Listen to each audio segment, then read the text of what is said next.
Praise the lord Jesus. ಇಂದಿನ ದೇವರ ವಾಕ್ಯ, ಕರ್ತನಲ್ಲಿ ಮೊರೆ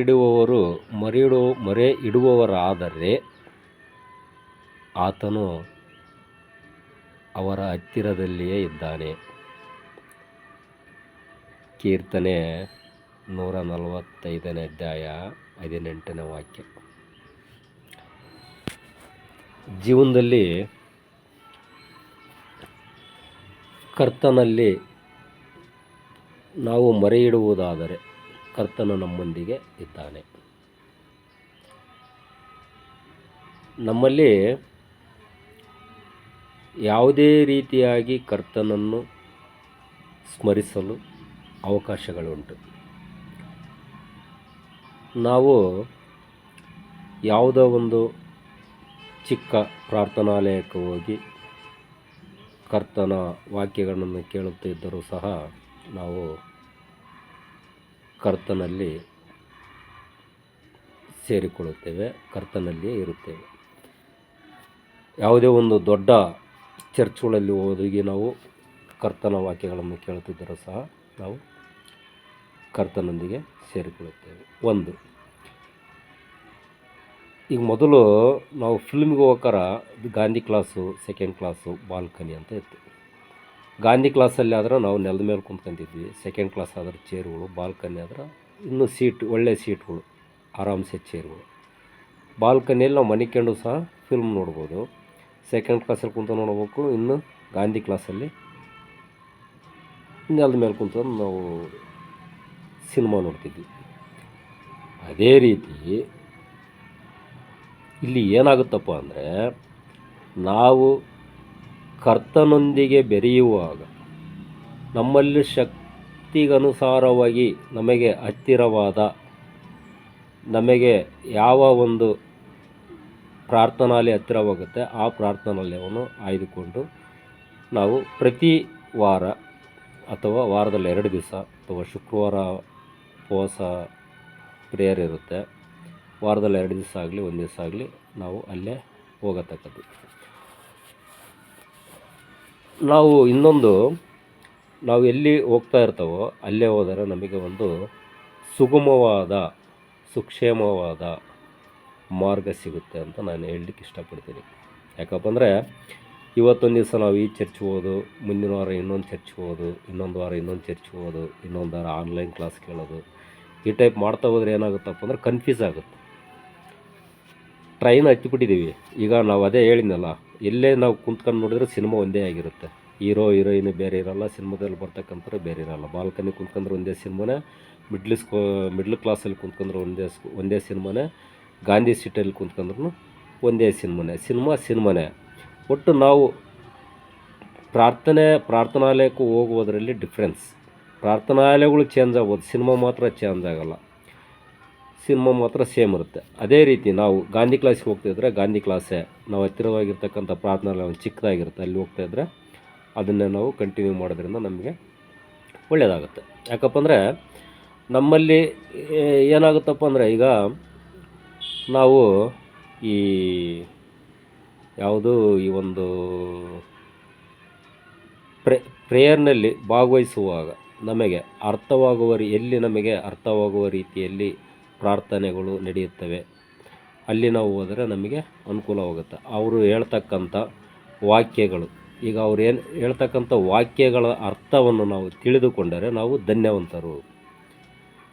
ಅವರೆಲ್ಲ ಹೇಳ್ತಾರೆ ನಮಗೆ ಪ್ರತಿಯೊಂದನ್ನು. ಈಗ ನಮಗೆ ಹೇಳ್ತಕ್ಕಂಥ ಪಾಸ್ಟರ್, ಭಗವಂತನ ವಾಕ್ಯವನ್ನು ಹೇಳ್ತಕ್ಕಂಥ ಪಾಸ್ಟರ್ಗಳು ನಮ್ಮ ಕೈಯಲ್ಲಿ ಅವ್ರ ಅಕೌಂಟ್ ನಂಬರು, ಅವ್ರ ಪಾಸ್ಬುಕ್ಕು, ಅವ್ರ ATM ಕಾರ್ಡು, ಹೌದಾ, ಪಿನ್ ನಂಬರು ಎಲ್ಲ ಕೊಟ್ಬಿಡ್ತಾರೆ. ತಗೊಳಪ್ಪ, ಇದನ್ನು ಈ ರೀತಿ ನೀನು ಬಳಸಿ, ನಿನಗೆ ಎಷ್ಟು ಬೇಕಾದ್ರೂ ನೀನು ಬಳಸಿ ಅಂತೇಳಿ ಕೊಟ್ಬಿಡ್ತಾರೆ. ನಾವು ಅದನ್ನು ತಗೊಂಡು ಸುಮ್ಮನೆ ನಾವು ಕೈಯಲ್ಲಿ ಹಿಡ್ಕೊಂಡು ಓಡಾಡ್ತಿರೋದು, ನಮ್ಮ ಹತ್ರ ATM ಇದೆ, ನನಗೆ ATM ಕೊಡ್ತಾರೆ, ಪಾಸ್ಬುಕ್ ಕೊಡ್ತಾರೆ, ಪಿನ್ ನಂಬರ್ ಕೊಡ್ತಾರೆ ಅಂತ ಸುಮ್ಮನೆ ಹೇಳ್ಕೊಂತ ಇದ್ದರೆ ಅದು ಪ್ರಯೋಜನ ಆಗಲ್ಲ. ಅದು ಯೂಸ್ ಮಾಡ್ಕೋಬೇಕು.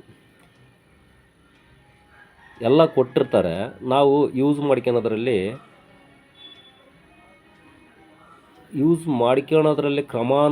ನಿಯಮಾವಳಿಗಳಿದಾವೆ. ಅರ್ಥ ಆಯ್ತಲ್ಲ ನಾವು ಹೇಳಿದ್ದು? ಯೂಸ್ ಮಾಡ್ಕೊಂಡ್ರೆ ನಿಯಮಾವಳಿಗಳಂದರೆ ನಾವು ಕೇಳ್ತಕ್ಕಂಥ ವಾಕ್ಯಗಳನ್ನು ತಿಳಿದುಕೊಂಡು ಅದರ ತಿರುಳನ್ನು ಅರ್ಥ ಮಾಡಿಕೊಂಡು ಅದರಂತೆ ನಾವು ಬದಲಾವಣೆ ಆಗುತ್ತಾ ಹೋದರೆ ನಮಗೆ ಎ ಟಿ ಎಮ್ನಿಂದ ದುಡ್ಡು ತಾನಾಗೇ ಬರ್ತಾ ಇರುತ್ತೆ. ನಾವು ಸುಮ್ಮನೆ ಹೇಳ್ಕೊಂತ ಹೋಗೋದ್ರಿಂದ ಪ್ರಯೋಜನ ಆಗಲ್ಲ. ನಾನು ಚರ್ಚ್ಗೆ ಹೋಗ್ತಾಯಿದ್ದೀನಿ, ನನಗೆ ಈ ರೀತಿ ನನಗೆ ಅನುಕೂಲತೆಗಳು ಆಗ್ತಿದ್ದಾವೆ ಅಂತ ಹೇಳ್ಕೊಂತ ಹೋಗೋದ್ರಿಂದ ಅದನ್ನು ನಾವು ಬಳಸ್ಬೇಕು. ನಾವು ಮಾಡ್ತಕ್ಕಂಥ ಪಾಪದ ಕೆಲಸಗಳನ್ನು ಬಿಡಬೇಕು. ಪಾಪದ ಕೆಲಸಗಳಂದರೆ ಉದಾಹರಣೆಗೆ ಮದ್ಯಪಾನ ಮಾಡುವುದು ಒಂದು ಪಾಪ, ಧೂಮಪಾನ ಮಾಡುವುದು ಒಂದು ಪಾಪ, ಸುಳ್ಳು ಹೇಳುವುದು ಒಂದು ಪಾಪ. ಯಾಕಂದರೆ ನಾವು ನಂಬಿರ್ತಕ್ಕಂಥ ದೇವರು ಸತ್ಯವಾದ ದೇವರು. ಇವನ್ನ ಬಿಡುವುದೇ ಒಂದು ನಮಗೆ ದೊಡ್ಡ ಸಾಧನೆ. ಇವನ್ನ ಬಿಡುವುದು ತುಂಬ ಕಷ್ಟಕರವಾದ ಕೆಲಸ. ಆದರೆ ನಾವು ನಮ್ಮ ಕರ್ತನ ವಾಕ್ಯಗಳನ್ನು ಪಾಲನೆ ಮಾಡುವುದರಿಂದ ನಾವು ಇದನ್ನು ಬಿಡಲಿಕ್ಕೆ ಸಾಧ್ಯತೆ ಉಂಟು. ಮನಪೂರ್ವಕವಾಗಿ ವಾಕ್ಯಗಳನ್ನು ಕೇಳಿ ಮನಪೂರ್ವಕವಾಗಿ ಅದರ ಅರ್ಥವನ್ನು ಮಾಡಿಕೊಂಡು ನಮ್ಮ ಮನಸ್ಸಿನಲ್ಲಿ ಅಳವಡಿಸಿಕೊಂಡು ಆತ್ಮದಲ್ಲಿ ಸತ್ಯಾತ್ಮನ ಇರ್ತಕ್ಕಂಥ ನಮ್ಮ ಮನಸ್ಸನ್ನು ತೊಳೆಯುವುದರಿಂದ ನಾವು ಮಾಡಿದ ಪಾಪಗಳೆಲ್ಲ ಪ್ರತಿಯೊಂದು ಪಾಪದಿಂದ ನಾವು ಮುಕ್ತರಾಗ್ತೀವಿ. ಪಾಪ ಪರಿಹಾರ ಆಗುತ್ತೆ. ನಾವು ತಿಳ್ಕೊಂಡು ಪಾಪ ಮಾಡಿದರೆ ನಮಗೆ ತೊಂದರೆ ತಪ್ಪಿದ್ದಲ್ಲ. ನಾವು ತಿಳಿಯದೇ ಇದ್ದಾಗ ಪಾಪ ಮಾಡಿದ್ದನ್ನು ದೇವ್ರು ಕ್ಷಮಿಸ್ತಾನೆ. ತಿಳ್ಕೊಂಡು ಪಾಪ ಮಾಡಿದರೆ ನಮಗೆ ತುಂಬ ತೊಂದರೆಯನ್ನು ನಾವು ಅನುಭವಿಸ್ಬೇಕಾಗತ್ತೆ. ಅದೇ ರೀತಿ ಒಂದು ಕುರಿಗಳು ನಾವೆಲ್ಲ ಏನಂತೀರ, ಆ ಕುರಿ ಏನಾದರೂ ಕಾಲು ಮುರ್ಕೊಂಡು, ಎಲ್ಲ ಕುರಿಗಳು ಹೋಗ್ತಿರ್ತಾವೆ, ಒಂದು ಕುರಿ ಕಾಲು ಮುರ್ಕೊಂಡು ಕುಂತ್ಕೊಂತ ಹೋಗ್ತೈತಿ.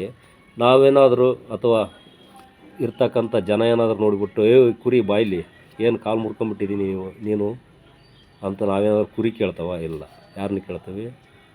ಕುರಿ ಕಾಯುವವನ, ಆ ಕುರಿಗಳ ಮಾಲೀಕನ ಕೇಳ್ತೇವೆ. ಏನಪ್ಪ, ಯಾಕಪ್ಪ ಕಾಲು ಮುರ್ಕೊಂಬಿಟ್ಟೈತಿ ನಿನ್ನ ಕುರಿ? ಆ ಕುರಿದು ಸ್ವಲ್ಪ ಆಸ್ಪತ್ರೆ ಏನಾದರೂ ಹೋಗ್ಬಿಟ್ಟು ರಿಪೇರಿ ಮಾಡಿಸು, ಆಸ್ಪತ್ರೆಗೆ ತೋರಿಸಿ ಅದಕ್ಕೆ ಸ್ವಲ್ಪ ಮೆಡಿಸಿನ್ ಕೊಡಿಸಿ ಇಂಜೆಕ್ಷನ್ ಮಾಡಿಸಪ್ಪ ಅಂತ ಹೇಳ್ತೀವಿ. ಹೌದ್ರಾ? ಅದೇ ರೀತಿ ನಾವು ಕುರಿಗಳಿದ್ದಂಗೆ. ನಮಗೆ ಏನಾದ್ರೂ ತೊಂದರೆ ಆದರೆ ಕರ್ತನಿಗೆ ಜವಾಬ್ದಾರಿ ಇರುತ್ತೆ. ಕರ್ತನ ಮಕ್ಕಳು ನಾವು. ನಮ್ಮನ್ನು ಕಾಯ್ತಕ್ಕಂಥವನು ಕರ್ತ.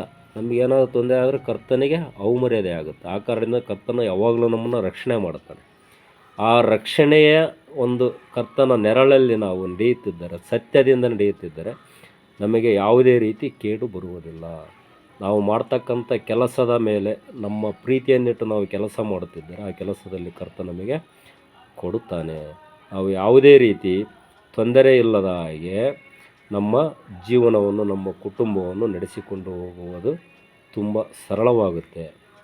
ಆದ್ದರಿಂದ ನಾವು ಯಾವುದೇ ವಿಚಾರಗಳನ್ನು, ಯಾವುದೇ ಕೆಟ್ಟ ವಿಚಾರಗಳನ್ನು ತಲೆ ಕೆಡಿಸಿಕೊಳ್ಳದೆ ಕರ್ತನ ಒಂದು ಮಾರ್ಗದಲ್ಲಿ, ಸತ್ಯವಾದ ಮಾರ್ಗದಲ್ಲಿ ನಾವು ಬಾಳನ್ನು ಮಾಡುತ್ತಿದ್ದರೆ ನಮಗೆ ಯಾವುದೇ ರೀತಿ ತೊಂದರೆಗಳು ಬರುವುದಿಲ್ಲ.